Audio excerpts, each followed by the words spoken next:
কিছুদিন আগে ভ্রাম্যমাণ আদালতের একটা ভিডিও ভাইরাল হয়েছিল দেশে, যে ক্রাউন সিমেন্ট, রবি সিমেন্ট, শাহ সিমেন্ট, এরকম কয়েকটা সিমেন্টের কোম্পানিতে নাকি ওনারা 5-7 কেজি কম করে দেয় সিমেন্ট।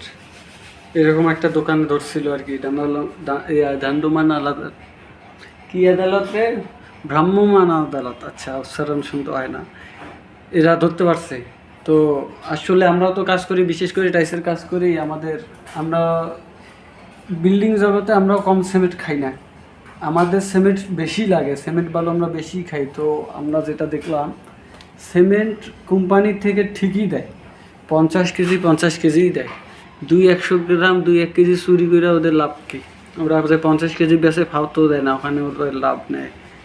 আমার মনে হয় যেই সব লোকাল দোকানে ঢোকে, ভ্রাম্যমাণ আদালত যেখানে কম পাইছে, আমার মনে হয় এই যে আপনাদেরকে দেখাইতেছি, এই যে প্রত্যেকটা সিমেন্টের বস্তার গায়ে এরকম একটা ছিদ্র থাকে।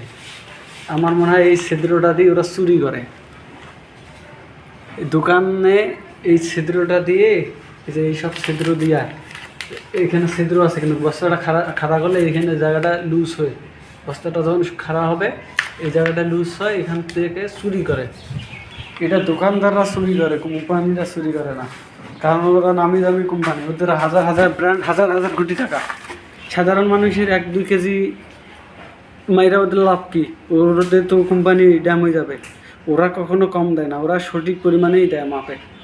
কিন্তু চুরি করে তো সাধারণ দোকানদাররা, আর আমরা কোম্পানির বদনাম করে লাভ আছে। ধন্যবাদ।